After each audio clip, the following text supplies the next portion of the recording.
তাহাজ্জুদ আর ফজরের অভ্যাস আছে যার, রহমত পূর্ণ প্রভাত হয় তার। আলহামদুলিল্লাহি রাব্বিল আলামিন, সালাতু ওয়াসসালামু আলা খাতামিন নাবিয়্যিন, আম্মা বা'দু ফাআউযু বিল্লাহি মিনাশ শাইতানির রাজীম। বিসমিল্লাহির রহমানির রহিম। আসসালাতু ওয়াসসালামু আলাইকা ইয়া রাসূলুল্লাহ ওয়া আলা আলিকা ওয়া আসহাবিকা ইয়া হাবিবাল্লাহ। আসসালাতু ওয়াসসালামু আলাইকা ইয়া নবিয়্যাল্লাহ ওয়া আলা আলিকা ওয়া আসহাবিকা ইয়া নূরাল্লাহ। নবী রাহমাত শফি উম্মত আল্লাহ তাআলা শেষ নবী হুজুর নূর সাল্লাল্লাহু তাআলা আলাইহি ওয়া আলিহি ওয়াসাল্লাম ইরশাদ করেন, তোমরা যেখানেই থাকো আমার প্রতি দুরূদ শরীফ পাঠ করো, কেননা তোমাদের দরুদ আমার নিকট পৌঁছে থাকে। সাল্লু আলাল হাবিব সাল্লাল্লাহু তাআলা আলা মুহাম্মদ সাল্লাল্লাহু তাআলা আলাইহি ওয়া আলিহি ওয়াসাল্লাম। ট্রান্সমিশন রহমতপূর্ণ প্রবাদ নিয়ে উপস্থিত হয়েছি। দূর এবং কাছে, দেশে এবং প্রবাসী যারাই দেখতে পাচ্ছেন, সকলকে জানাই অনুষ্ঠানে স্বাগত।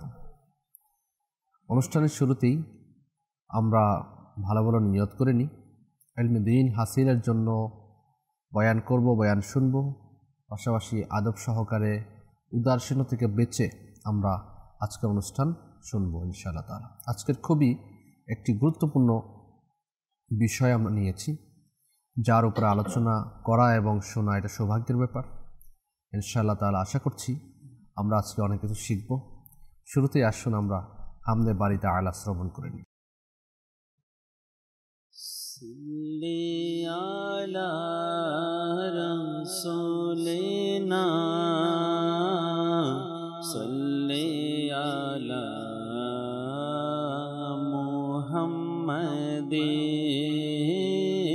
সাল্লি আলা নবিয়িনা সাল্লি আলা মুহাম্মাদিন। हम भी मदीने जाएंगे, हम भी मदीने जाएंगे, आज नहीं तो कल सही आका हमें बुलाएंगे, आज नहीं तो कल सही। सल्ले आला रसूलिना सल्ले आला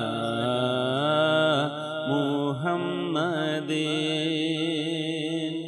हस्बी रब्बी जल्लल्लाह माफी क़ल्बी गैरुल्लाह नूर मुहम्मद सल्लल्लाह ला इलाहा इल्लल्लाह।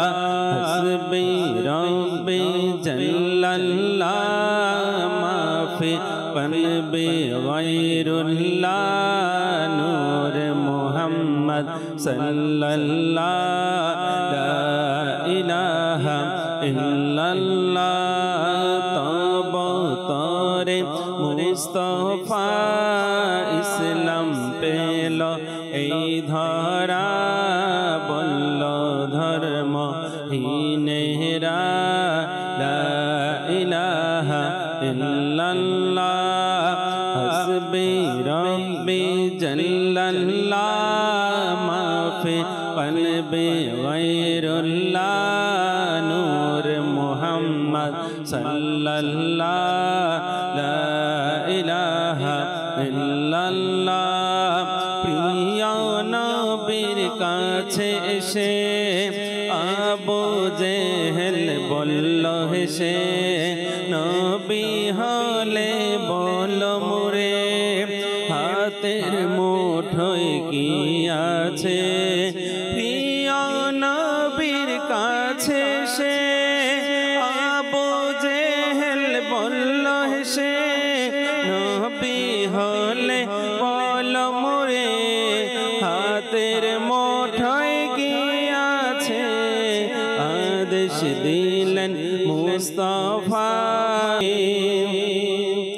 প্রিয় বেলাল হাবশিকে ভালোবাসেন প্রিয় নবী দুনিয়ার সকল আশিকের তিনি হলেন নয়নমণি সইতেন তিনি কষ্ট কত রাখতেন বুকে পাথর কত পড়তেন তবু এই কালিমা লা ইলাহা ইল্লাল্লাহ হাসবি রব্বি জাল্লাল্লাহ মা ফি কলবি গায়রুল্লাহ নূর মুহাম্মদ সাল্লাল্লাহ লা ইলাহা ইল্লাল্লাহ মুহাম্মাদুর রাসূলুল্লাহ সাল্লাল্লাহু তাআলা আলাইহি ওয়াসাল্লাম। মাশাআল্লাহ, আমাদের বাড়ি তাআলা শ্রবণ করেছি, হৃদয়কে মুনাওয়ার করলাম। আজকের বিষয় ইবাদতে প্রশান্তি। ইবাদতে প্রশান্তি নিয়ে আলোচনা করার জন্য আমাদের মাঝে উপস্থিত হয়েছেন, দেখেই ফেলেছেন আপনারা, আমাদের বিজ্ঞ মুবাল্লিগ ইমরান আত্তারি এবং আমাদের মাইনুদ্দিন ভাই। ইনশাআল্লাহ তাআলা আজকের এই বিষয়বস্তু নিয়ে আমরা খুবই গুরুত্বপূর্ণ কিছু কন্টেন্ট দেওয়ার চেষ্টা করব, যাতে আমাদের ইবাদতের মধ্যে দিল লাগে, ইবাদত করার আমাদের জজবা নসিব হয়, মানসিকতা তৈরি হয়। কেননা মানুষ যেখানে একটু লাভ হয় সেই দিকটাতে যাওয়ার চাহিদা বেশি থাকে। এর কারণ হচ্ছে নফস সেদিকে ধাবিত হয় যেখানে আমি লাভবান হব, আমি উপকৃত হব। তো এখন আজকের সমাজের মধ্যে মানুষ অস্থিরতার মধ্যে ভুগছেন, মানুষ টেনশনের মধ্যে ভুগছেন, কোথাও কোনো কাজে কোথাও কিছু ভালো লাগছে না। তো এই প্রশান্তিটা খুবই জরুরি রয়েছে। এবং কোরআনুল কারীমের মধ্যে মহান রব তাআলা ইরশাদ ফরমান যে আমার স্মরণের মধ্যেই রয়েছে হৃদয়ের প্রশান্তি। যাই হোক, আজকের আলোচনা আমরা শুরু করব আমাদের ইমরান ভাই থেকে। বিষয়বস্তু হচ্ছে ইবাদতে প্রশান্তি। আলহামদুলিল্লাহি রাব্বিল আলামিন ওয়াসসালাতু ওয়াসসালামু আলা সাইয়্যিদিল মুরসালিন আম্মা বা'দ ফাআউযু বিল্লাহি মিনাশ শাইতানির রাজীম বিসমিল্লাহির রহমানির রহিম। ইবাদতের মাধ্যমে আল্লাহ তাবারক ওয়া তাআলা পক্ষ থেকে প্রশান্তি অর্জন হয়, যেটা আমরা কোরআনুল কারীমের আয়াতে মোবারকা শুরুতেই আমরা শ্রবণ করলাম। নিশ্চয় আল্লাহ তাআলার স্মরণের মধ্যে রয়েছে মানুষের হৃদয়ে প্রশান্তি। এই হৃদয়ের যে প্রশান্তি, একটা হচ্ছে সুখ, একটা হচ্ছে শান্তি। এই সুখ এবং যে শান্তি যে বিষয়টা, সেটা হচ্ছে দুনিয়াবী ক্ষেত্রে যদি আমরা দেখি তাহলে কিছু কিছু ক্ষেত্রে সুখটা ক্রয় করে পাওয়া যায়, কিনে পাওয়া যায়, কিন্তু অন্তরের যে প্রশান্তি সেটা দুনিয়াবী কোনো পার্থিক বস্তুর মাধ্যমে কিন্তু ক্রয় করে সেটা অর্জন করা যায় না। তো সেই হৃদয়ের প্রশান্তি, যেহেতু অন্তরের প্রশান্তি আল্লাহ তাবারক ওয়া তাআলার ইয়াদের মধ্যে, স্মরণের মধ্যে, যেহেতু মহান রব্বুল আলামিন কোরআনুল কারীমের মধ্যে ইরশাদও করে দিয়েছেন, পৃথিবীর মানুষ সৃষ্টির শুরু থেকে শেষ পর্যন্ত, কিয়ামতের আগ পর্যন্ত কোনো মুসলমান যদি চায় যে আমি আমার অন্তরের প্রশান্তি অর্জন করতে চাই, তাহলে তাকে অবশ্যই আল্লাহ তাবারক ওয়া তাআলার ইয়াদের মধ্যে, আল্লাহ তাআলার স্মরণের মধ্যে, জিকিরের মধ্যে, আল্লাহ তাবারক ওয়া তাআলা যে কাজ করলে মহান রব্বুল আলামিন খুশি, ওই কাজের মধ্যে অন্তরের প্রশান্তি নিহিত। এখন এই অন্তরের যে প্রশান্তি, মাদানী চ্যানেলের দর্শক, প্রতিটি মানুষ চায় যে আমি ইবাদত করব, ইবাদতের মাধ্যমে আমি অন্তরের প্রশান্তি অর্জন করব। কিন্তু ইবাদত করার পরেও কিন্তু আপনার ইবাদত, আল্লাহ তাবারক ওয়া তাআলার বন্দেগী করার পরেও কিন্তু অন্তরের প্রশান্তি অর্জিত না হওয়ার কিছু কারণ আছে। আচ্ছা, মানে ইবাদত করছে তারপরেও অন্তরের যে প্রশান্তি তাও হচ্ছে না, এরও কারণ রয়েছে। যেমন নামাজ আদায় করি, নামাজ আদায়ের মাধ্যমে, নামাজ যেহেতু ইবাদত, এর মাধ্যমে অন্তরের প্রশান্তি অর্জন করার কথা, কোরআন কারীমের তেলাওয়াতের মাধ্যমে, দুরুদ ও সালামের মাধ্যমে, জিকিরের মাধ্যমে, নেক আমলের মাধ্যমে কিন্তু মানুষের অন্তরের মধ্যে আল্লাহ তাবারক ওয়া তাআলা একটা কুদরতিভাবে একটা আপনার প্রশান্তি আল্লাহ তাআলা তার অন্তরের মধ্যে দিয়ে দেয়। যদি কলবের সুকুন, কলবের প্রশান্তি যদি মানুষের মাঝে না থাকে, তাহলে তার দুনিয়াবি যদি হাজার কিছু তার মধ্যে থাকুক না কেন, বাড়ি রয়েছে, গাড়ি রয়েছে, আপনার স্ত্রী, পুত্র, ছেলে, সন্তান, এমন কোনো নেয়ামত নেই যেই নেয়ামত আল্লাহ পাক তাকে দেন নাই, কিন্তু তার কলবি সুকুন নাই, কলবের প্রশান্তি নাই। প্রশান্তি যদি আপনার যদি না থাকে, তখন কিন্তু তার কাছে মনে হবে যে আমি মনে হয় দুনিয়াতে কিছুই পেলাম মানে না। অনেক কিছু পাওয়ার পরও কিন্তু তার কাছে শূন্য মনে হবে। শূন্য মনে হবে। এর কারণ হচ্ছে যে আপনার কিছু কারণ আপনার দেখা যায় যে এই কারণগুলোর কারণে মানুষ ইবাদত করে বটে, কিন্তু সে ইবাদতের মাধ্যমে সে চাইলেও কিন্তু তার অন্তর প্রশান্ত হবে না। কলবে সালিম যেটাকে বলা হয়, আপনার প্রশান্ত হৃদয়, যে আত্মার প্রশান্তি সেটা অর্জিত হবে না। সে কারণগুলো তুলে ধরার চেষ্টা করব। আরেকটা হচ্ছে, যদি আমরা চাই যে ইবাদত করব, ওই ইবাদতের মাধ্যমে আমি আমার অন্তরে প্রশান্তি অর্জন করব, তাহলে ওই ইবাদতটা হবে কেমন? আচ্ছা, কী ধরনের ইবাদত, ইবাদত কোন পদ্ধতিতে আমরা করব, কিভাবে করব, যেভাবে ইবাদত করলে আমাদের অন্তরের মধ্যে প্রশান্তি অর্জন হয়। যেমন শুরুতে আমি একটা বিষয় আরজ করব। রাসূল করিম সাল্লাল্লাহু তাআলা আলাইহি ওয়াসাল্লাম হাদিসে পাকের মধ্যে ইরশাদ ফরমান, ওই আমল সবচেয়ে উত্তম, ওই ইবাদত, ওই আমল সবচেয়ে উত্তম, পরিমাণে কম কিন্তু কন্টিনিউ। আচ্ছা, যেমন আমাদের এই অন্তরের যে প্রশান্তি, ইবাদতের মাধ্যমে যে অন্তরের মধ্যে, আত্মার মধ্যে প্রশান্তি অর্জন হয়, না হওয়ার একটা কারণ হচ্ছে এটাই, আমাদের লেভেলটা হচ্ছে আপনার ভিন্ন। আমরা কখনো ইবাদতের মধ্যে খুব আমরা ঝাঁপিয়ে পড়ি, আচ্ছা হয়তো একদিন 3 দিন, এরপর কিন্তু অনেক সময় আমরা ইবাদত থেকে একেবারে কি হয়ে যায়, আমরা গাফিল হয়ে যাই। তো এখানে রাসূল করিম সাল্লাল্লাহু তাআলা আলাইহি ওয়াসাল্লাম সকল ক্ষেত্রে, সেটা নামাজ হোক, সেটা রোজা হোক, সেটা কোরআন তেলাওয়াত হোক, সেটা আল্লাহ তাবারক ওয়া তাআলা জিকির হোক, আমরা আমাদের যে ইবাদত, ওই ইবাদতের মধ্যে হুজুর সাল্লাল্লাহু তাআলা আলাইহি ওয়াসাল্লাম বলে, ওই ইবাদত উত্তম, যে ইবাদতের মাধ্যমে অন্তরের প্রশান্তি অর্জন করা খুবই সহজ, সেটা হচ্ছে ইবাদতটা পরিমাণে হবে কম কিন্তু কন্টিনিউ হবে। আবার দর্শক শ্রোতা, এরকম যেন না বুঝে ফেলি আমরা 5 ওয়াক্ত নামাজের জায়গায় 3 ওয়াক্ত, 2 ওয়াক্ত, 4 ওয়াক্ত পড়ার জন্য বলা হয়েছে, এরকমটা নয়। ইবাদতের মাত্রা কম বলতে যেগুলো নফল ইবাদত, সেগুলোর ব্যাপারে আসছে। কেননা কিতাবের মধ্যে পাওয়া যায় যে বান্দা ফরজ ইবাদতের পাশাপাশি যখন নফল ইবাদত করে, তখন আল্লাহ তাআলা নৈকট্য হাসিল করতে তার এক ধাপ এগিয়ে যায়। তো সেই ইবাদতগুলো এখন দেখা যায়, অনেক দর্শক হবেন যে মাদানী চ্যানেলে শুনেছেন 1000 বার দুরূদ শরীফ পাঠ করলে এই সওয়াব। এখন অনেকে নিয়ত করে ফেলে যে আমি দৈনিক 1000 বার দুরূদ শরীফ পাঠ করব, 1 দিন, 2 দিন, 3 দিন, 5 দিন, 7 দিন, এরপরে গ্যাপ হয়ে যায়। তো এখানে বলার উদ্দেশ্য, আপনি কম করুন, কমপক্ষে 313 বার দুরূদ শরীফ পাঠ করুন, কিন্তু গ্যাপ যেন না হয়ে যায়। শুনবেন ইনশাআল্লাহ। আমি আসছি আপনার কাছে আবারও। মাইনুদ্দিন ভাই, আজকের বিষয় ইবাদতে প্রশান্তি। আলহামদুলিল্লাহি রাব্বিল আলামিন ওয়াসসালাতু ওয়াসসালামু আলা সাইয়্যিদিল মুরসালিন। ইবাদত তো মূলত আমরা করি যে আত্মার প্রশান্তির জন্য, কিন্তু অনেক সময় দেখা যায় যে আমরা অনেকেই ইবাদত করে বা অনেকে অভিযোগও করে যে আমি তো অনেক ইবাদতই কন্টিনিউ করছি, বিশেষত যেমন নামাজও কন্টিনিউ আদায় করছি, কিন্তু আমার যে পরিতৃপ্তিতা বা নিষ্ঠতা ইবাদতের, সেটা আছে আমার মধ্যে ফিল হচ্ছে না বা অনুভব করতে পারছি না। তো এটার একটা অন্যতম কারণ হচ্ছে, তো অনেক সময় দেখা যায় আমরা ইবাদত করি কিন্তু এটা উদ্দেশ্যটা আমাদের ঠিক থাকে না। তো উদ্দেশ্যকে ঠিক রাখা, যে আমি কার জন্য ইবাদত করব, কিসের জন্য ভালো কাজ করব।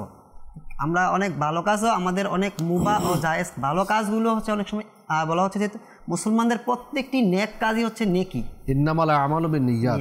মাইনুদ্দিন ভাই খুব পয়েন্টেবল জায়গায় নক করেছেন, খুব সুন্দর কথা বলেছেন, যে আমি কোন উদ্দেশ্যে নেকি করছি আর কি। দীর্ঘদিন থেকে তো আমি কন্টিনিউ করেই যাচ্ছি, কিন্তু প্রশান্তি কেন হচ্ছে না?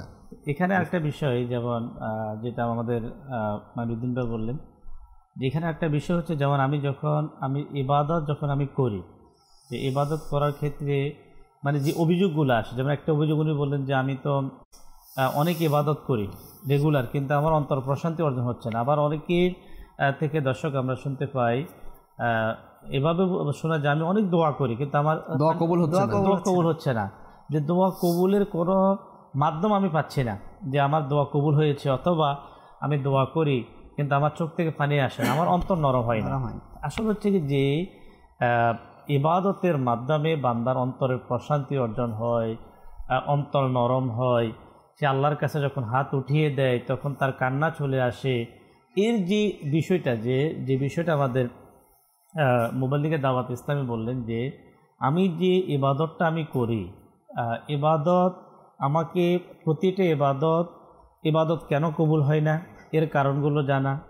আচ্ছা, ইবাদত একটা তো আমি বললাম যে ইবাদতের মধ্যে কি করা, লেভেল মেনটেন না করা। আরেকটা হচ্ছে যেটা খুবই গুরুত্বপূর্ণ, সেটা হচ্ছে যে ইবাদতের আপনার যে কোনো ইবাদত, সেটা আল হোসেন ভাই সেটা আপনি নামাজকে ধরে নেন, সেটাকে আপনি জিকিরুল্লাহকে ধরে নেন, সেটা আপনি দুরূদ শরীফকে আপনি ধরে নেন, যে কোনো ইবাদত হোক, ও ইবাদতের প্রশান্তি আনয়ন হবে কবুলিয়তের মাধ্যমে যদি সে ইবাদতটা বিশুদ্ধ হয়। কি হয়, যেমন একজন বলেন যে আমি প্রতিদিন আমি হাজারো বার লক্ষবার আমি জিকির করি। এখন একজনের জিকিরের স্টাইল কি, জিকির সুবহানাল্লাহ সুবহানাল্লাহ সুবহানাল্লাহ সুবহানাল্লাহ সুবহানাল্লাহ সুবহানাল্লাহ সুবহানাল্লাহ, আপনি দেখবেন তসবিহ পড়তেই আছে। আচ্ছা, দুরূদ শরীফ সাল্লাল্লাহু আলা মুহাম্মদ সাল্লাল্লাহু আলা মুহাম্মদ। এখন এখানে এই যে দুরূদ, এই যে জিকির, এই দুরূদ এই জিকিরের মাধ্যমে কিন্তু তার অন্তর প্রশান্তি আসবে না। অথবা সে কোরআন তেলাওয়াত করলো, এখন কোরআনুল কারীমের যে হক আদায় করতে হবে, যে আদায় করার কোরআনুল কারীমকে যেভাবে তেলাওয়াত করার বিধান আছে, কোরআনুল কারীম অবশ্যই এটা এমন একটা অন্তরের সুকুন। আমরা অনেক সময় দর্শক যখন কোরআনের তেলাওয়াত শুনি তখন এত ভালো লাগে, মানে এত ভালো লাগে যে ভালো লাগার অবস্থাটা এমন যে মঞ্চ একটু শুনি, মানে অনেকের প্রশ্ন যে আমি কীভাবে বুঝবো আমি ইবাদতের মধ্যে আমার কি প্রশান্তি অর্জন হচ্ছে। এর একটা লেভেল আমি দর্শককে বলে দিই। আপনি নামাজ পড়া শুরু করলেন, 2 রাকাত পড়ার পর মঞ্চা 4 রাকাত পড়ে, ঠিক আছে, 4 রাকাত পড়ার পর মঞ্চা 4 রাকাত পড়ে। কোরআন তেলাওয়াত আমরা নিয়ত ছিল আমি 100 আয়াত পড়বো, অনেকে নিয়ত থাকে, যেমন আমি অনেক সময় বসলে আমার নিয়ত থাকে যে আজকে এত আয়াত পড়বো, পড়ার পরে মনে হয় আরেকটু পড়ি।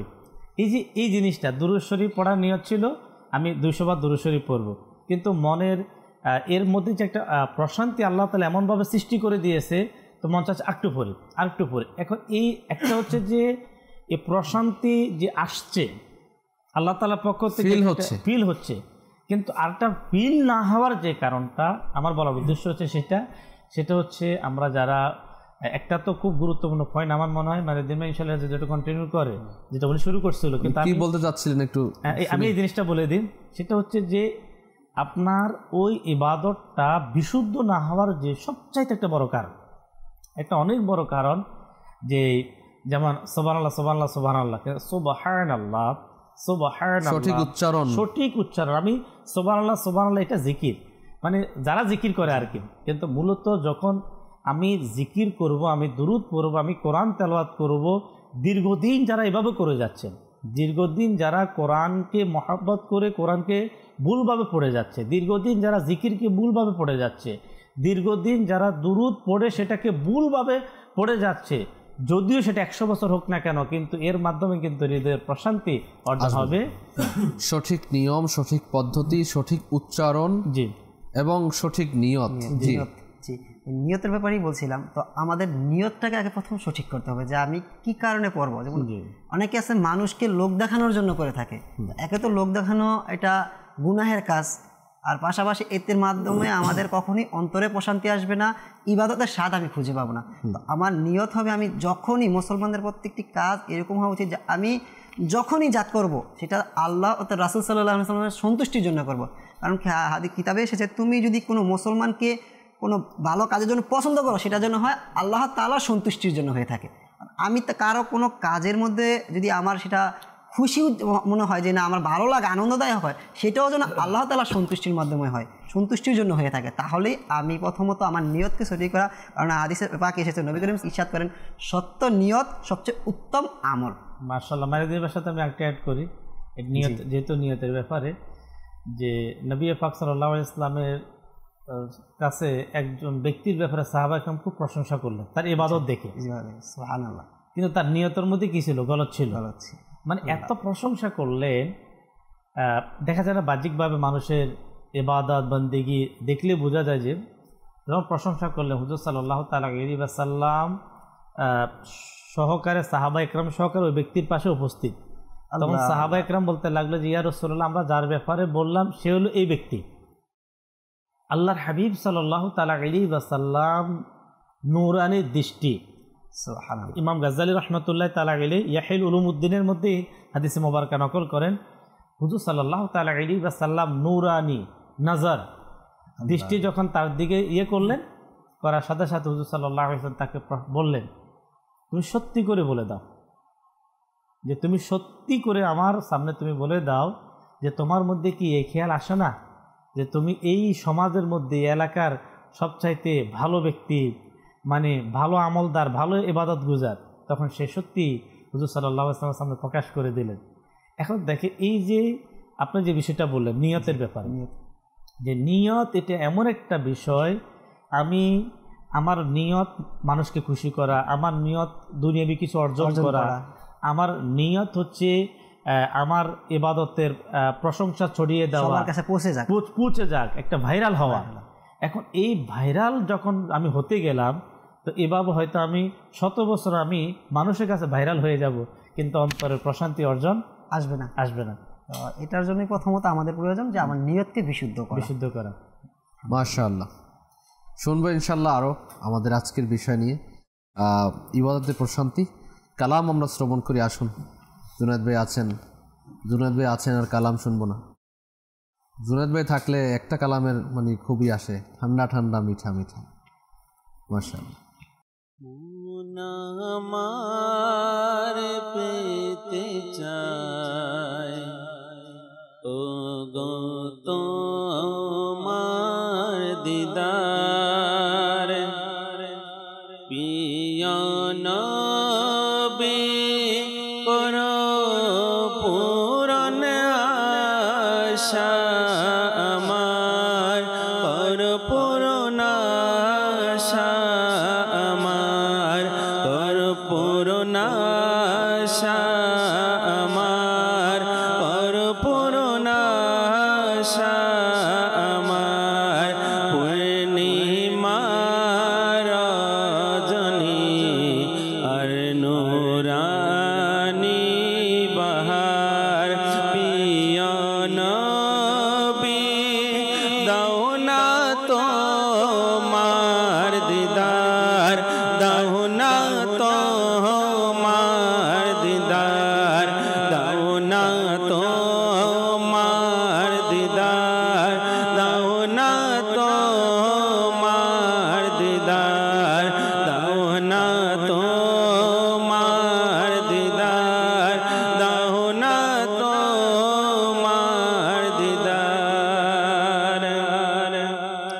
সিদরাতুল মনে তাহা জান্নাত আরশে সবখানে তুমি গেলে শান শওকতে, সিদরাতুল মনে তাহা জান্নাত আরশে সবখানে তুমি গেলে শান শওকতে, এই আধম গোলামের স্বপ্নে ও একবার, এই আধম গোলামের স্বপ্নে ও একবার, প্রিয়া নবী এসে দাও না দিদার, দাও না তোমার দিদার, দাও না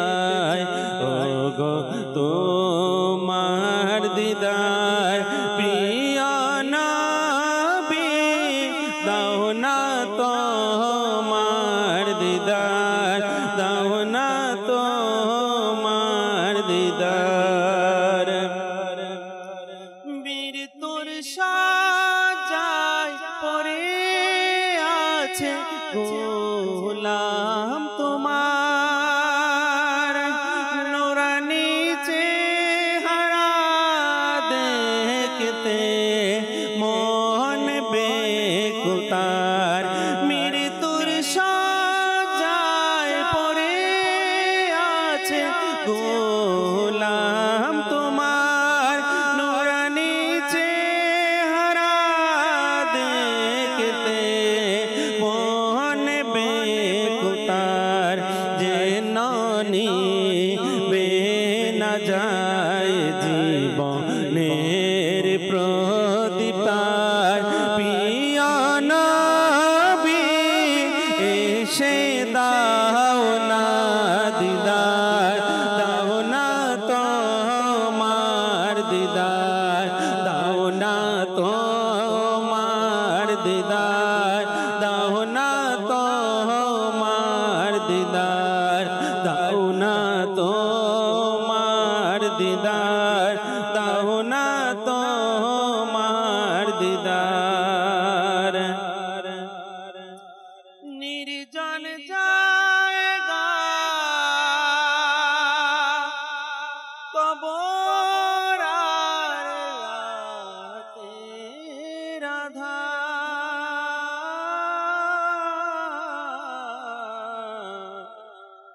নির্জন জায়গা কবর আর রাতের আঁধার নির্জন জায়গা কবর আর রাতের আঁধার কাফন পরিহিত আছে গোলাম তোমার নির্জন জায়গা কবর আর রাতের আঁধার কাফন পরিহিত আছে গোলাম তোমার থাকবে সে কিভাবে একা নেই সাথী তার থাকবে সে কিভাবে একা নেই সাথী তার কবর আলোকিত করনো রে তোমার করনো রে তোমার দাও না তোমার দিদার দাও না তোমার দিদার দাও না তোমার দিদার দাও না তোমার দিদার মন আমার পেতে চায় ও গো তোমার দিদার মন আমার পেতে চায় ও গো তোমার দিদার প্রিয় নবী এসে দাও না দিদার দাও না তোমার দিদার দাও না তোমার দিদার দাও না তোমার দিদার দাও না তোমার দিদার দাও না তোমার দিদার মাশাআল্লাহ আমিন আমিন আল্লাহ পাক আমাদেরকে প্রিয় নবী সাল্লাল্লাহু আলাইহি সাল্লামের দিদার দ্বারা ধন্য করুন। ইবাদতের প্রশান্তি হলে ইবাদত যদি আমাদের সঠিক হয় নবী পাক সাল্লাল্লাহু আলাইহি সাল্লাম যেভাবে বলেছেন সেভাবে হয় তাহলে আর এই কামনা বাসনা যদি থাকে ইনশাআল্লাহ তাআলা নবী পাক সাল্লাল্লাহু আলাইহি সাল্লাম আমাদেরকে দিদার দ্বারা ধন্য করবেন। জীবদ্দশায় হোক কবর আখিরাতে হোক মৃত্যুসজ্জায় হোক ইনশাআল্লাহ তাআলা আখিরাতে হোক, দিদার একদিন একদিন নসিব আমাদের হয়েই যায়। তামান্না এবং ইবাদতের মধ্যে নিষ্কলুষ ইবাদত আমাদের খুবই জরুরি রয়েছে। দর্শকদের কিছু কলও রয়েছে আমাদের সাথে, কিছু কল আমরা নিয়ে নিই, এরপর ইনশাআল্লাহ আসছি আমাদের ইবাদতের প্রশান্তি আজকের বিষয় নিয়ে আলোচনা করেছি। জি, কল চালিয়ে দিন। আমি ঢাকা থেকে বাচ্চা বলছি। মাশাআল্লাহ, আলহামদুলিল্লাহ, অনুষ্ঠান দেখে খুব ভালো লাগতেছে। মাদানী চ্যানেল দেখে খুব আনন্দ লাগতেছে। আল্লাহ তাআলা মাদানী চ্যানেলকে আবার রাখুক, দোয়া করি আল্লাহ তাআলা যেন মাদানী চ্যানেল সবাই যেন দেখতে পারে, তৌফিক দান করি। আমিন আমিন, মাশাআল্লাহ। Next call. আমি একটা মাতারি শুনতে চাই, যদি ভাগ্য আমার সুযোগ হলো। আচ্ছা আচ্ছা, ইনশাআল্লাহ। নেক্সট। আমার নাম হচ্ছে আলী হাসান, পাবনা অন্ত বাজার। আমরা এই চ্যানেল দেখি, আরো মানুষ বলি তো ভাই এই চ্যানেল দেখো, এই চ্যানেল তোমাদের খুব ভালো লাগতেছে। আচ্ছা আচ্ছা, নেক্সট। আমি মোহাম্মদ আসলাম দিনাজপুর থেকে বলতেছি। আমি একটি কালাম শুনতে চাই। হে খালিক ও মালিক মহান, সুবহান আল্লাহ, সুবহান আল্লাহ। জি, আশা করছি জুনায়েদ ভাই এগুলো করে নিচ্ছেন, আমাদেরকে শোনাবেন ইনশাআল্লাহ তাআলা। আজকের বিষয় ইবাদতের প্রশান্তি। আমরা আলোচনায় আবারও যাব ইবাদতের প্রশান্তি। হচ্ছে যে ইবাদত আমরা করব, সেই ইবাদতের দিকে খুব গভীরভাবে মনোনিবেশ হওয়া, খুব একাগ্রতার সাথে, খুব ইখলাসের সাথে সেই ইবাদতের দিকে নিজেকে কী করা, দাবিত করা।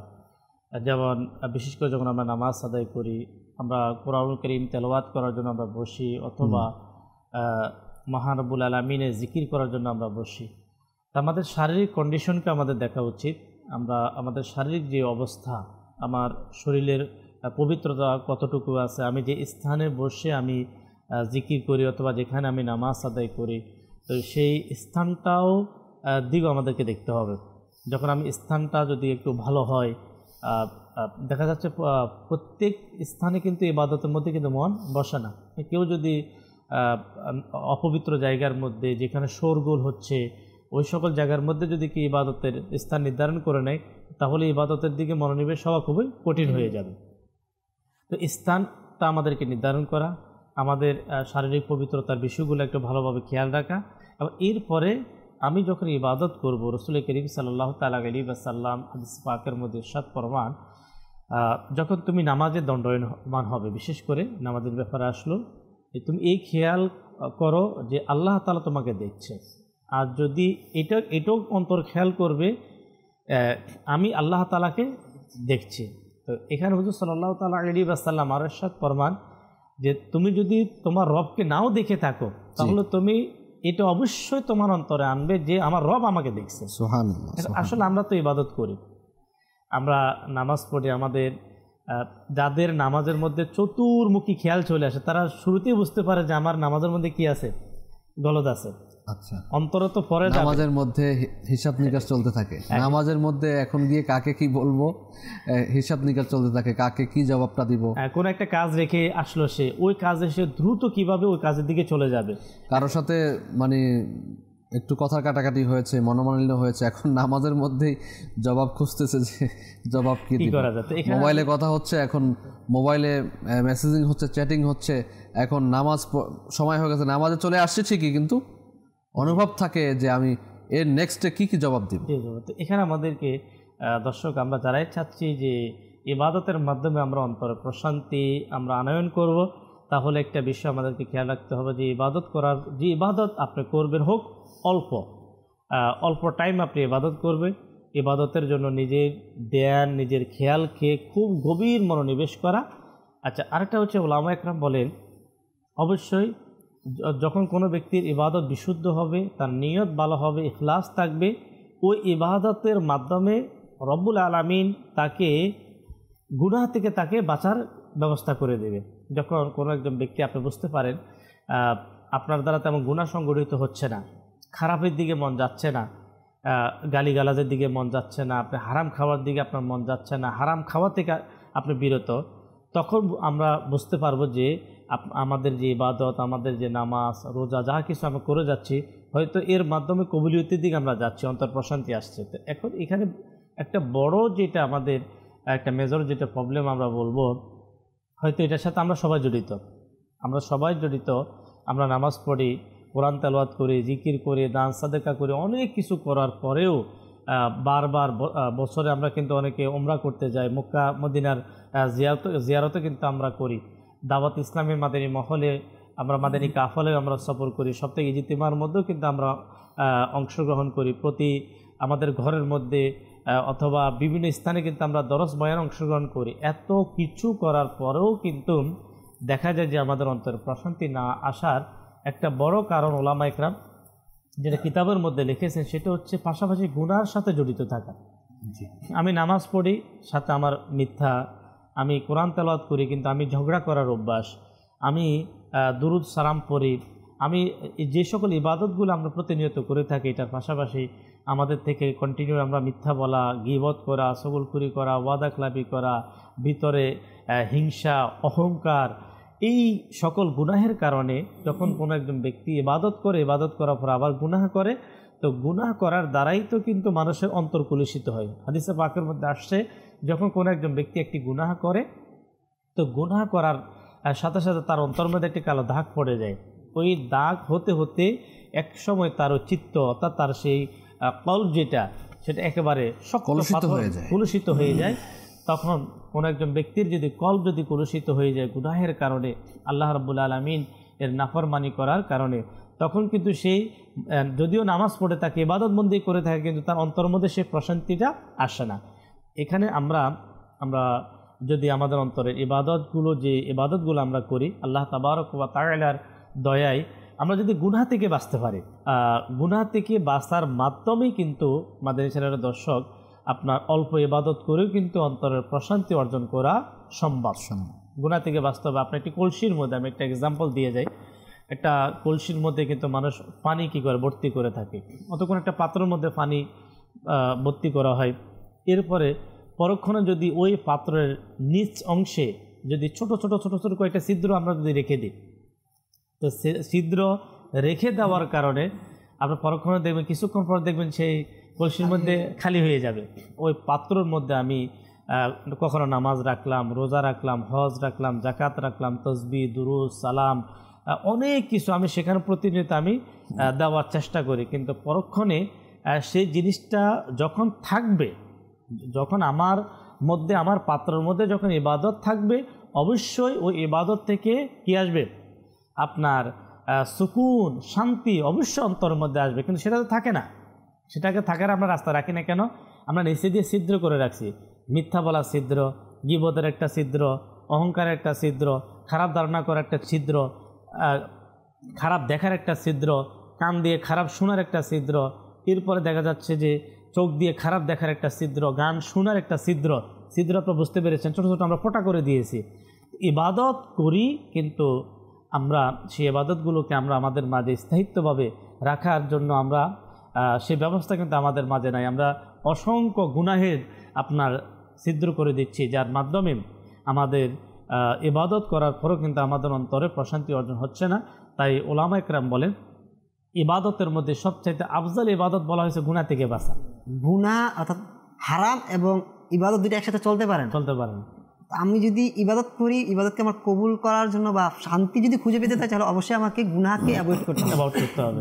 গুনাহ থেকে পরিত্রাণ পেয়েই তারপর আমাকে ইবাদতের প্রতি যুক্ত হবে। এখন আমি গুনাহ করছি পাশাপাশি ইবাদতের প্রতিও যুক্তি, তো আমার দুইটা একসাথে কখনোই হবে না, যেটা ইমাম ভাই থেকে মূল বিষয়বস্তু হয়ে যায়, মানে সাংঘর্ষিক কখনো যাতে না হয়। কলসের যে উদাহরণটা দিয়েছেন এটা আসলেই খুবই গুরুত্বপূর্ণ। আমরা ইবাদত করি, আমাদের থেকে গীবত হয়ে থাকে, ইবাদত হয়ে চগলখুরি হয়ে থাকে, ইবাদত হয় আমাদের কুদৃষ্টিও থাকে, ইবাদত হয় আমাদের অন্যান্য গুনাহ সঙ্গে থাকে। এবং বিশেষ করে হালাল এবং হারাম যে খাদ্য, বস্ত্র, এই ব্যাপারটা আমাদের জন্য ইবাদতের প্রশান্তির জন্য খুবই গুরুত্বপূর্ণ একটা জিনিস। যদি আমি হালাল খাবার না খাই, হালাল বস্ত্র পরিধান না করি, তাহলে ওই ইবাদত আমার কবুল হচ্ছে না, প্রশান্তি কীভাবে আসবে? তো এই জিনিসগুলো আমাদের খুবই গুরুত্বপূর্ণ। কিছু কল রয়েছে, কলগুলো আমরা নিয়ে নেই, এরপর ইনশাল্লাহ আসবো আবার আমাদের টপিকের দিকে। কল চালিয়ে দিন। আসসালামু নাম মোহাম্মদ জাকারিয়া, ব্রাহ্মণবাড়িয়া কসবাখানা থেকে। আমি আমার ছেলে আর আমার পরিবারকে নিয়ে আপনারা অনুষ্ঠান দেখতেছি। তো আপনার অনুষ্ঠান অনেক সুন্দর লাগে, অনেক ভালো। আমাদের ফ্যামিলিকে নিয়ে আমি মুভি দেখতাম আগে, কিন্তু আপনাদের এই টিভি আপনাদের এই অনুষ্ঠান দেখার পর থেকে আমার ফ্যামিলি নিয়ে আমি এই সারাক্ষণই চ্যানেল অনুষ্ঠান দেখতেছি। মাশাআল্লাহ। মাশাআল্লাহ, আল্লাহ পাক বরকত দিক। পিছনের গুনাহ থেকেও তওবা করুন এবং নতুন এই যে কাজটা শুরু করেছেন মাদানী চ্যানেল দেখা, খুবই ভালো কাজ। এর মধ্যে ইস্তেকামতের জন্য বেশি বেশি দেখতে থাকুন, দোয়া করতে থাকুন যেন আল্লাহ পাকের নেকির মধ্যে ইস্তেকামত দান করেন। Next call. আমি থেকে, আমার নাম মোহাম্মদ ইদ্রিস। আমি একটা নাত রাসূল শুনতে চাই, দোয়া করো নবী আমায়। আচ্ছা, মাশাআল্লাহ। কালামের হচ্ছে অনুরোধ আসছে জুনায়েদ ভাই, হচ্ছে মাদানী ওয়ালে আপনার ইনশাআল্লাহ তাআলা কণ্ঠে মাদানী ওয়ালে শোনা হবে। পাশাপাশি যেগুলো অনুরোধ আসছে আমরা কিছুক্ষণের মধ্যে আপনার নিকট আসছি। আমাদের টপিক ইবাদতে প্রশান্তি। ইবাদত এমন একটা জিনিস, ইবাদত কাকে বলে? ইবাদত হচ্ছে আল্লাহ পাকের জন্য আমরা যেই কাজগুলো করে থাকি শুধু আল্লাহ পাকের জন্য, সেই কাজগুলোই হচ্ছে ইবাদত। সেটা আল্লাহ পাকের জন্য হতে হবে। ইবাদত একমাত্র আল্লাহ পাকের জন্য।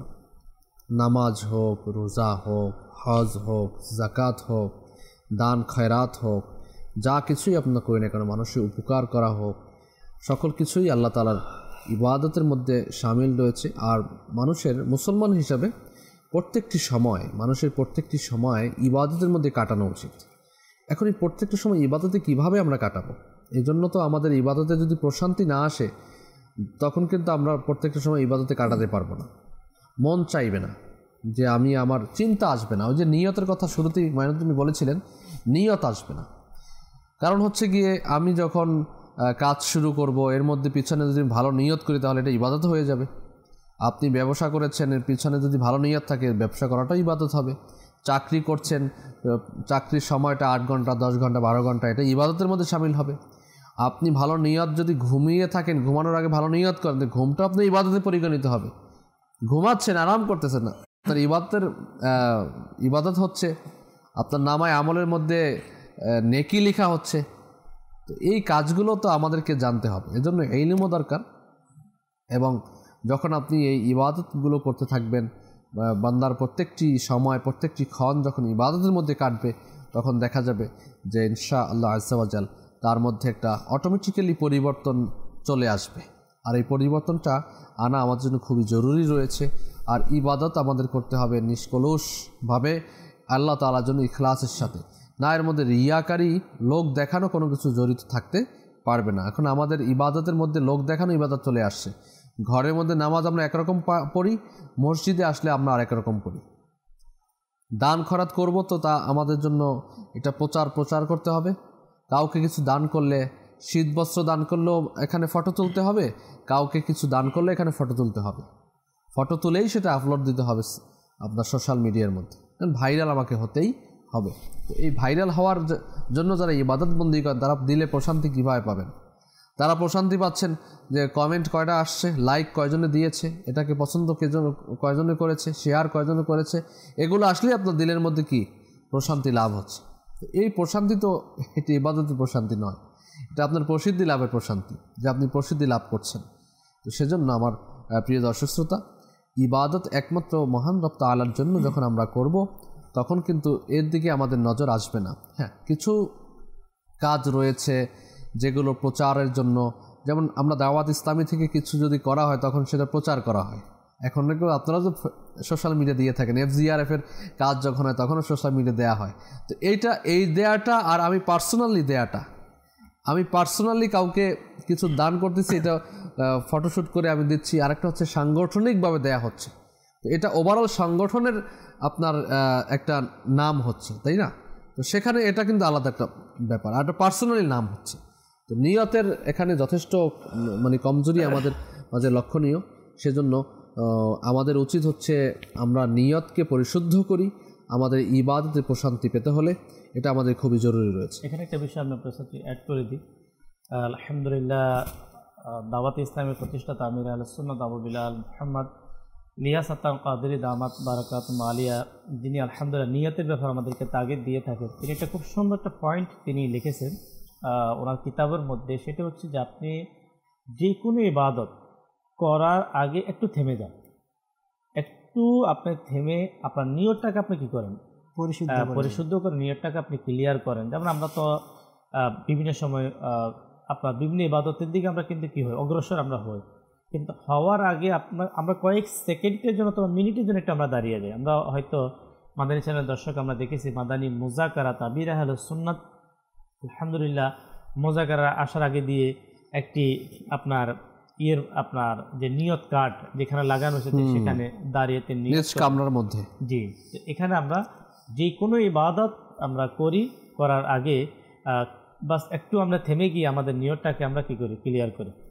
মাশাআল্লাহ। কালাম শুনবেন, শুনান কালাম। খালিক মালিক রব মহান, খালিক মালিক রব মহান, সুবহানাল্লাহ সুবহানাল্লাহ সুবহানাল্লাহ সুবহানাল্লাহ। তুমি স্রষ্টা আমার, আমি বান্দা তোমার, তুমি স্রষ্টা আমার, আমি বান্দা তোমার, সুবহানাল্লাহ সুবহানাল্লাহ সুবহানাল্লাহ সুবহানাল্লাহ। মোরা পাপ করি তুমি মাফ করো, মোরা জুলুম করি তুমি দয়া করো, মোরা জুলুম করি তুমি দয়া করো। ঘিরে আছে তোমার দয়াই দুনিয়া, ঘিরে আছে তোমার দয়াই দুনিয়া, সুবহানাল্লাহ সুবহানাল্লাহ সুবহানাল্লাহ সুবহানাল্লাহ। আমায় কাছে ডেকে নাও না মদনী মদিনে ওয়ালে, প্রেমের সুধা পান করাও না মদনী মদিনে ওয়ালে। আমায় কাছে ডেকে নাও না মদনী মদিনে ওয়ালে, প্রেমের সুওয়ালে। দয়া করো নবী আমায়, দয়া ছাড়া কোনো উপায় নাই। দয়া করো নবী আমায়, দয়া ছাড়া কোনো উপায় নাই। আমার মৃত্যুর সময় যেন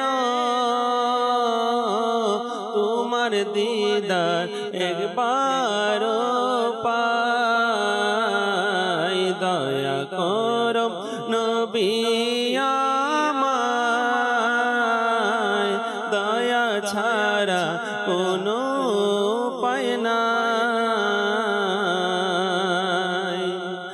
আমি যদি গুনাহগার, তবু উম্মত আমি তোমার, আমায় ক্ষমা করে দাও না মদনী মদিনে ওয়ালে। দয়া করো নবী আমায়, দয়া ছাড়া ছাড়া কোনো উপায় নাই আমার মৃত্যুর কঠিন সময়ে তোমার একটু দিদার যেন পাই। মাশাআল্লাহ। ইবাদতের প্রশান্তি আজকের আমাদের টপিক। মাইনুদ্দিন ভাই আপনাদের বসে আছেন। আমরা শ্রবণ করছিলাম ইবাদতের প্রশান্তি। তো ইবাদতের নিশ্চয়তা বা প্রশান্তি আরও কিছু লক্ষণ বা কার্যকলাপ রয়েছে যেগুলোর মাধ্যমে আমরা ইবাদতের প্রশান্তি অর্জন করতে পারি। তার মধ্যে একটি হচ্ছে যে সুন্নতের অনুসরণ, অর্থাৎ প্রিয় নবী সাল্লাল্লাহু তাআলা আলাইহি সাল্লামের সুন্নতের উপর আমল করে ইবাদত করা। আমরা যে কাজগুলো করি, যে আমরা যে ইবাদত করি, সেটা যদি সুন্নতে অনুসরণ করা হয়, অর্থাৎ সুন্নতের মাধ্যমে হয়, ইনশাআল্লাহ তার মাধ্যমে আমাদের ইবাদতের মধ্যে প্রশান্তি আসবে। আর নবী সাল্লাল্লাহু তাআলা আলাইহি সাল্লাম তো ইরশাদই করেছেন যে আমার সুন্নতকে ভালোবাসলো সে মূলত আমাকে ভালোবাসলো, আর যে আমাকে ভালোবাসলো সে আমার সাথে জান্নাতে থাকবে। সুবহানাল্লাহ। এরপর একদিন এছাড়াও হুজুর পাক সাল্লাল্লাহু তাআলা আলাইহি সাল্লাম একদিন আরজ করেন, 3 বার এই কথাটি আরজ করেন যে আমার প্রতিনিধির ওপর আল্লাহ তাআলার রহমত বর্ষিত হোক। তো তখন উপস্থিত সাহাবায়ে কেরাম আলাইহিমুর রিদওয়ানগণ আরজ করেন, ইয়া রাসূলুল্লাহ সাল্লাল্লাহু তাআলা আলাইহি সাল্লাম, আপনার প্রতিনিধি কি?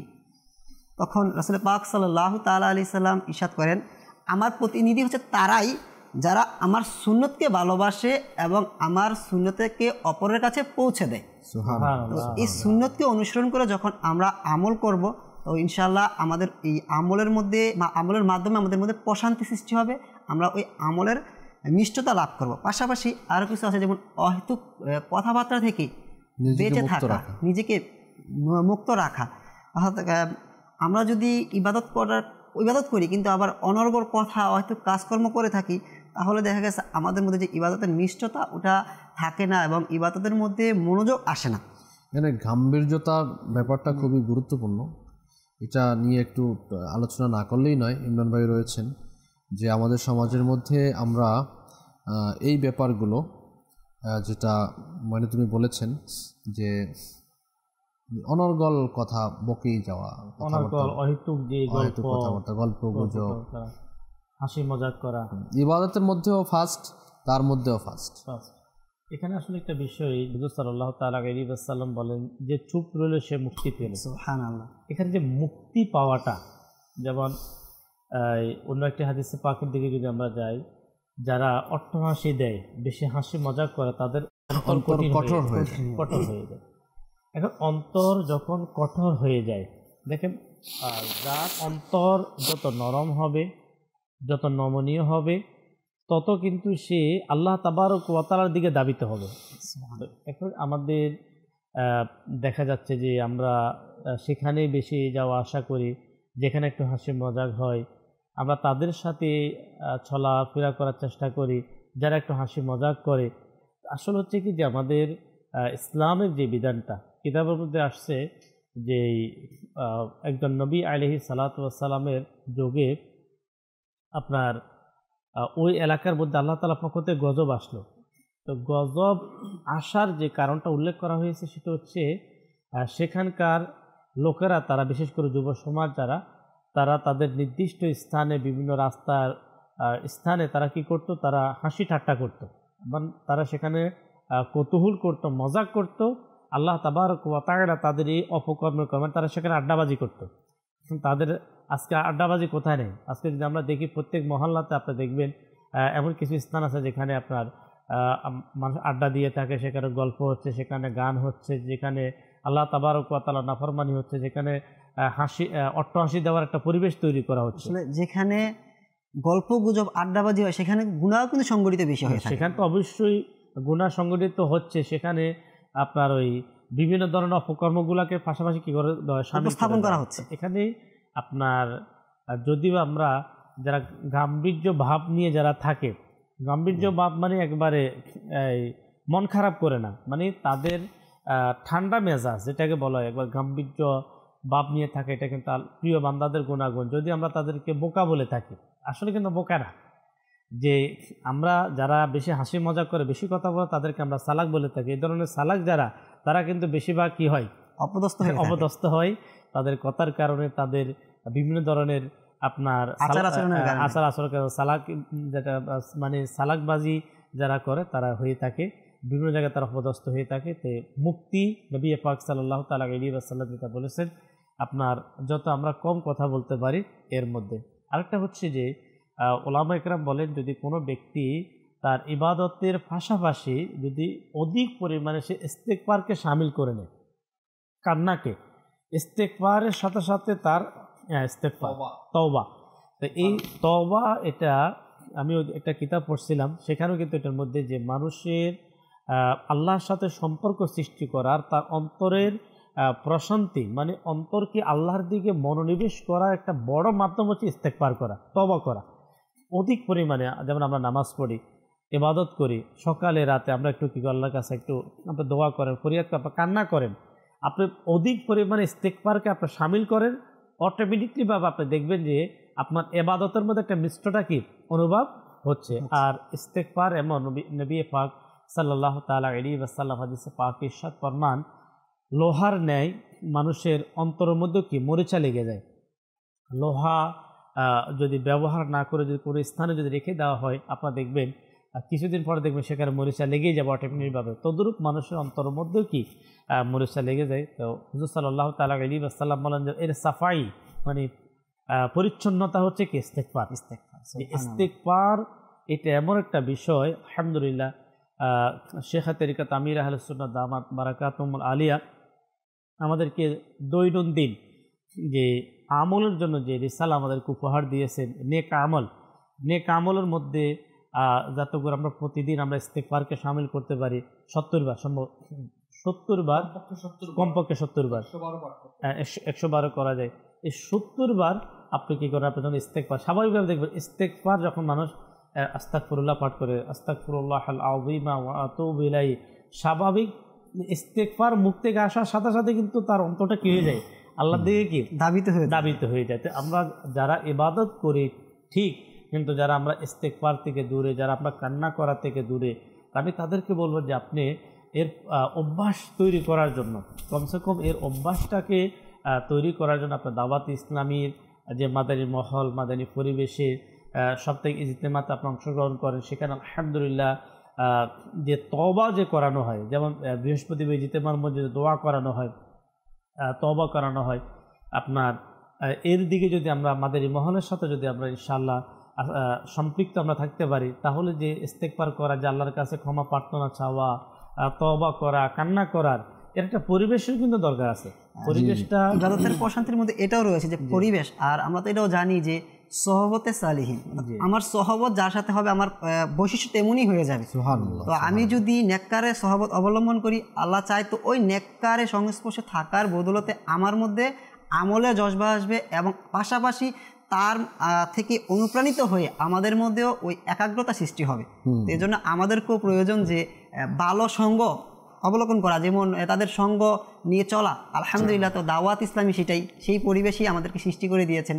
তো আমরা যদি দাওয়াত ইসলামীর মাদানী পরিবেশে, দিনী পরিবেশের সাথে সম্পৃক্ত হয়ে যাই, ইনশাআল্লাহ আল্লাহ চায় তো আমাদের মধ্যে এই পরিবর্তন আসবে। এবং আমরা যারা মাদানী চ্যানেলের দর্শক শ্রোতা, আমরা যারা ইবাদতের মিষ্টতা খুঁজে পাচ্ছি না, তো আমি তাদের সকলকে আহ্বান করবো, আপনারাও মাদানী চ্যানেলের দেখার পাশাপাশি মাদানী মহলে, দাওয়াত ইসলামীর দিনী পরিবেশের সাথে সম্পৃক্ত হয়ে যান, কাফেলায়, কোর্সে, ইত্তেকাফের মধ্যে সামিল হয়ে যান। ইনশাআল্লাহ এর বদৌলতে আমাদের মাধ্যমে আমলের পরিবর্তন আসবে, পাশাপাশি ইবাদতের মিষ্টতাও সৃষ্টি হবে। এখানে মাদানী মহলের একটা বরকত, মাদানী পরিবেশের একটা বরকত এটি হবে, যারা দাওয়াত ইসলামীর সাথে যারা থাকে অথবা সম্পৃক্ত যারা থাকবে, তো তারা অসৎ সঙ্গ থেকে যারা বেঁচে যাবে। ওলামা ইকরাম আরেকটি পয়েন্ট কিতাবের মধ্যে লিখেছেন যে ইবাদতের মিষ্টতা না আসার, স্বাদ অনুভব না হওয়ার একটা কারণ হচ্ছে যারা অসৎ সঙ্গ অবলম্বন করে। আল্লাহ, অসৎ সঙ্গ এটি এমন একটি বিষয় যেটা মানুষের অল্প সময়ের মধ্যে ইমানকে, মানুষের আকীদাকে খারাপ করতে পারে। আজকে হয়তো আমরা যেখানে আমরা চলাফেরা করি, যেখানে আমরা যাওয়া আসা করে থাকি, বাজারে হোক, মার্কেটে হোক, রাস্তায় হোক, অথবা বিভিন্ন স্থান, বিভিন্ন স্পট আমাদের রয়েছে। আমি দর্শককে বলবো, দেখেন, আমাদের ইমানকে নষ্ট করার জন্য, আমাদের আকীদাকে নষ্ট করার জন্য, আমাদের আমলকে বরবাদ করার জন্য আজকে ইন্টারন্যাশনালভাবে বিভিন্ন ধরনের চক্রান্ত কিন্তু আজকে করা হচ্ছে। এটা নাম নেওয়ার প্রয়োজন নেই, এটা আমরা সকলেই সোশ্যাল মিডিয়াতে দেখে থাকে, কিছুদিন পর পর এক একটা নামে হয়তো কিছুদিন পরে একটার আগমন হচ্ছে, হয়তো আপনারা জানেন। এভাবে আপনার বিভিন্ন মাসে বিভিন্ন টাইমে যেখানে অসৎ সঙ্গ অসৎ পরিবেশে আমরা আপনার হয়তো আপনি বললেন যে আমি তো কিছু টাইমের জন্য যাচ্ছি, আমি তো মাসে একবার আমি যাচ্ছি, আমি তো নামাজ পড়ি, তাই আমি তো কোরআন তেলাওয়াত করি, কিন্তু আমি যে ওই যে মাসে বছরে যে কয়েকটি স্পটের মধ্যে কিছু খারাপ সঙ্গের সাথে যে আমি ওঠা চলাফেরা করি, এর কারণে কিন্তু আমি আমার ইবাদতের যে মিষ্টতা যেটা ছিল, স্থায়িত্বটা, একটা জিনিস আমরা যদি দুনিয়াবি হোক অথবা দিনই হোক, দর্শককে বলবো যদি কোনো ব্যক্তি সফলতা পেতে চায় তাকে সেটার মধ্যে কামিয়াবি পেতে হলে তাকে স্থায়িত্বটা লাগবে। এক বুজুর্গের ব্যক্তির ঘটনা, যিনি 70 বছর ইবাদতে ছিলেন, রাতে ইবাদত দিনে রোজা, শুধু একটা তার এই চোখ দিয়ে শুধু একবার সে খারাপ দৃষ্টিতে সে খারাপ কিছুর প্রতি সে কী করছে দৃষ্টিপাত করার কারণে সে বলে, ওই বুজুর্গের ঘটনা এভাবে এসেছে, তিনি বলেন যে আমার মনে হচ্ছে আমার 70 বছরের ইবাদতের যে স্বাদ এটা নষ্ট হয়ে গিয়েছে, ওনার অনুভূতি। তো দেখেন আল্লাহওয়ালারা সব বুঝে, আল্লাহওয়ালারা ইবাদতের স্বাদ কি তাও বুঝতে পারে, আবার ইবাদতের মিষ্টতা কখন নষ্ট হয়ে যাচ্ছে এটাও কিন্তু বুঝতে পারে। তো দর্শক আমাদেরকে আমরা যারা মাঝে মধ্যে হয়তো বলেন আমি তো মাঝে মধ্যে ঝগড়া করি, আমি মাঝে মধ্যে আমি কি করি গালিগালাজ করি, আর আমি তো বেশি হারাম খাই না, মাঝে মধ্যে খাই। তো যারা আমরা মাঝে মধ্যে আমরা করে থাকি, তো আমাদেরকে একটু আমাদের হালতের দিকে আমাদেরকে তাকানো উচিত। আমাদের একটু হারাম খাওয়া, আমাদের একটু হারাম দেখা, একটু হারাম শোনা, একটু সময়ের জন্য হারাম জায়গায় অবস্থান করা আমার আপনার ইবাদতের মিষ্টতা থেকে আমাকে আপনাকে বঞ্চিত করে দেবে। আল্লাহ তাআলা বুঝার তৌফিক দিন। খারাপ সঙ্গ, যে কারণ হাদিসে পাকের মধ্যে এসেছে তার সারামর্ম অনেকটা এমন যে বন্ধুত্ব করো তার সাথে যাকে দেখলে আল্লাহ তাআলার কথা স্মরণ এসে যায়। আমাদের তো বন্ধুত্ব এমন সঙ্গই কি করা উচিত যে আমি আমাকে যাকে দেখে আমার ইবাদতের প্রতি আগ্রহ হবে। আলহামদুলিল্লাহ তার জন্য মাদানী মহল রয়েছে, আমরা ইনশাআল্লাহ মাদানী মহলে যদি সম্পৃক্ত থাকি ইনশাআল্লাহ আল্লাহ চাই তো আমাদের মাধ্যমে এই পরিবর্তন আসবে ইনশাআল্লাহ। মাশাআল্লাহ। দর্শক শ্রোতা, দেখতে দেখতে সময়ের শেষ প্রান্তে আমরা চলে আসছি। আসুন আমরা দাঁড়িয়ে সাল্লাতু সালাম দিই সাল্লু আলাল হাবিব সাল্লাল্লাহু আলা মুহাম্মদ সাল্লাল্লাহু আলাইহি ওয়াসাল্লাম। ইয়া নবী সালাম আলাইকা, ইয়া রাসূল সালাম আলাইকা, ইয়া হাবিব সালাম আলাইকা, সালাওয়াতুল্লাহ আলাইকা, আরশ কা কাবা মদিনা, ফরশ কা কাবা মদিনা, কাবে কা কাবা মদিনা, জন্নাতুল মাওয়া মদিনা, ইয়া নবী সালাম আলাইকা, ইয়া রাসূল সালাম আলাইকা, ইয়া হাবিব সালাম আলাইকা, সালাওয়াতুল্লাহ আলাইকা। যখন হবে তোমার দিদার তখন হবে আমার স্বপ্নে আসোনা মদনী মদিনে ওয়ালে, ইয়া নবী সালাম আলাইকা, ইয়া রাসূল সালাম আলাইকা, ইয়া হাবিব সালাম আলাইকা, সালাওয়াতুল্লাহ আলাইকা। मुस्तफा जाने रहमत पेला हो सलाम, शमए बज में हिदायत पेला हो सलाम, गौसे आज़म इमामों का वनो का जलवाए शान कुद पेला हो सलाम डाल दी कल्बों में अज़मते मुस्तफ़ा सैयदी आला हज़रत पेला हो सलाम फैज़ से जिनके लाखों नमाज़ी बने फैज़ से जिनके लाखों इमाम में सजे उस आमिर अहले सुन्नत पे लाखों सलाम मुस्तफ़ा जाने रहमत पे लाखों सलाम शमे बज में हिदायत पे लाखों सलाम। अस्सलातु वस्सलामु अलैका या रसूल अल्लाह सुब्हानका अल्लाहुम्मा व बिहम्दिका ला इलाहा इल्ला अंता अस्तगफिरुका व अतूबु इलैक सुब्हानका अल्लाहुम्मा व बिहम्दिका ला इलाहा इल्ला अंता अस्तगफिरुका व अतूबु इलैक सुब्हानका अल्लाहुम्मा व बिहम्दिका ला इलाहा इल्ला अंता अस्तगफिरुका व अतूबु इलैक अल्लाहुम्मा इन्नी अस्अलुकल मुआफ़त फ़िद्दीनी वद्दुनिया वल आखिरह अल्लाहुम्मा बल्लिगना रमज़ान बिसिह्हति व आफ़िया सुब्हान रब्बिका रब्बिल इज़्ज़ति अम्मा यसिफ़ून व सलामुन अलल मुरसलीन वल्हम्दुलिल्लाहि रब्बिल आलमीन व हक़ ला इलाहा इल्लल्लाहु मुहम्मदुर रसूलुल्लाह सल्लल्लाहु अलैहि वसल्लम। তাহাজ্জুদ আর ফজরের অভ্যাস আছে যার রহমত পূর্ণ প্রভাত হয় তার।